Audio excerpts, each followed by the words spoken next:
Welcome to BC All Access, your one-stop shop for all the news about the classical era. It's DC. DC All Access? I love it.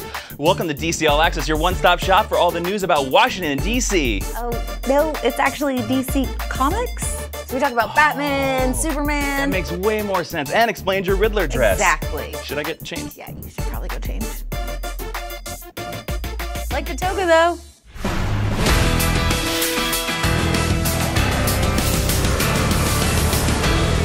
The worlds of Flash and Arrow collide this week in a pair of crossover episodes, and we are here at the red carpet premiere to chat with the cast to find out if Barry and Oliver can play nice. Flash Arrow crossover event. Did you ever see this coming? No. We met Barry over a year ago now. Now we're here. This is gonna be like a 2-hour Flash Arrow movie. Yeah, this is amazing. So as far as the episode, you know, Oliver helps Barry a little bit to hone his powers. Do you think there's anything that Ollie could learn from Barry? I think that there are plenty of things, which is one of the reasons why it was so fun to do the crossover. Patience and working better with others. What are you most excited for the fans to see in this massive crossover event? Well, there's a really big Arrow secret that we're dropping on the Flash side, and I'm really excited to sort of see the fan reaction to that. Were there any characters aside from Ollie and Barry that you were really excited to see in each other's world? You know, one of my favorite moments in the Arrow episode is when Cisco meets Thea. Cisco meeting Thea, that was fun to write. And you kind of get a heroic moment on Arrow. You hoping that you get into the field a bit more in the Flash universe as well? Yeah, absolutely. And I think viewers can expect more of that too. I think Can they expect a possible nickname for you in the future, maybe? I mean, nah. And what about the kind of brother-sister dynamic between you and Cisco, especially with all of the new ladies coming into the picture? It's so fun. I'm really proud of some of the moments that we have. I think our energies are so different that it's really funny. You just put the two of us in a scene together, and our reactions to everything are pretty much polar opposites. Do you feel like you get to play a little bit more and it's a little more lighthearted in the Flash world? Well, yeah, in general, right? Flash is the comedy world. I mean, Arrow is so brooding, it's so dark, and to be able to go to Central City where there's a lot of light, a lot of comedy, it's naturally funny. Felicity also wears some way sassier clothes on the Flash. We got a little bit of a income increase, I think, this year from Consolidated. Girl likes to shop. I think she shops online. Girl likes to shop, though. Okay, so be honest, fight between Flash and Arrow, who wins? It's a tough. Oh boy. I mean, that's not even a hard question. Flash, obviously. Arrow. Flash all the way. Probably Arrow. Are you Team Flash? What are you?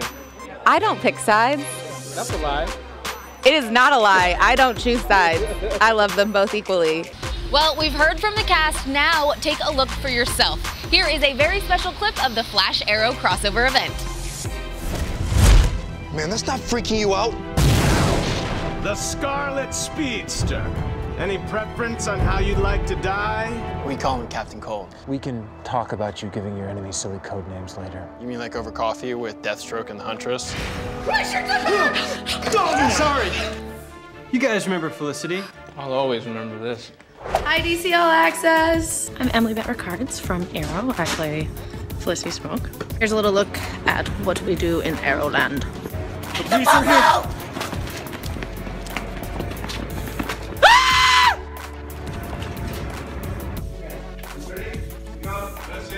Feeding time. Pretty. Honey, I just want to touch that little dot real quickly. You look great. Yeah, you look like you lost weight. Your time. Oh, it's your time.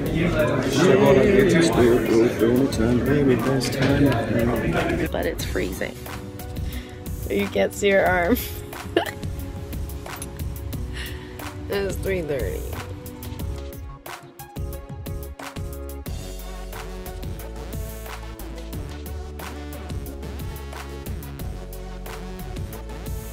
And now, bedtime. I hope you enjoyed this week's episode of Arrow Time. If we get picked up for an episode 2, I will let you know, but in the famous words of the gorgeous Cameron Beacon-Dova, toodaloo. Lego and DC are teaming up on a new animated film, Lego DC Comics Superheroes Justice League vs. Bizarro League. JL vs. BL hits Blu-ray, DVD, and digital download February 2015, but don't worry, we have a special sneak peek for you right now. Check it out. Look! It's Superman! He's going to save us! Wait, what is he saving us from? Lunch? Yeah, it's a pretty nice day.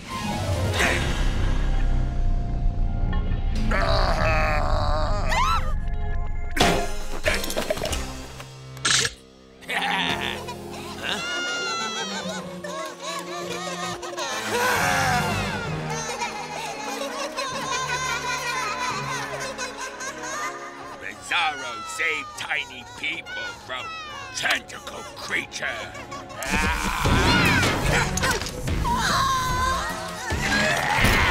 Bizarro don't like calamari.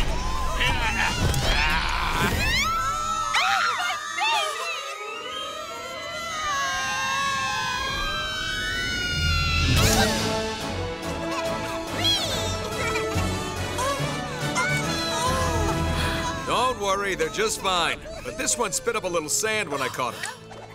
Oh, thank you, Superman. You saved my child from your crazy brother. Oh, no. No. That's not my brother. He was created when Lex Luthor hit me with the duplicator ray to make a clone of me he could control. Excuse me. Batman faces off against the villainous Anarchy in the pages of Detective Comics number 37. Here's artist and writer Francis Manapul on how the Caped Crusader plans to push back against a true criminal mastermind. The best thing about the character Anarchy, it's more about the symbol and what it means. It's this idea that's going to grow from one guy that's eventually going to spread throughout Gotham City. He asks Gotham a simple question. If we erased your past and we said tomorrow you can be who you want to be, what would you be? And he's literally giving them an opportunity to do that. But it's going to be very interesting to see Gotham City in this kind of environment where it almost feels like gasoline has been slowly leaking out and we're waiting for that spark to happen. And I think a character like Anarchy is ready to ignite a movement that's going to be combustible. The Secret Six are back by popular demand, relaunching with a new series to once again patrol the seedy underbelly of the DC universe.